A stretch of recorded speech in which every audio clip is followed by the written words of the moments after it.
দুনিয়াতে যত অদ্ভুত অদ্ভুত প্রশ্ন সব আপনি মুসা আলাইহিস সালামের মাথা থেকে পাবেন। বিভিন্ন বিষয়ে আল্লাহরে প্রশ্ন করতেন। সাইয়েদনা মুসা আলাইহিস সালাম আল্লাহরে বললেন, আল্লাহ আপনি আমার এমন একটা জিকির শিখাইয়া দেন যে জিকিরটার শব্দ আপনি আর আমি ছাড়া কেউ জানবে না।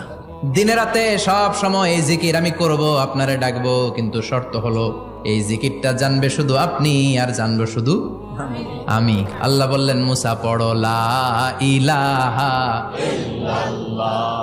মুসা আলাইহিস সালাম কয়, মাবুদ এটা তো জাতীয় জিকির, সবাই জানে। আমি তো চাইছি এক্সেলেন্ট একটা জিকির, কারো কাছে নাই, শুধু আমি জানবো আর আমি পড়বো।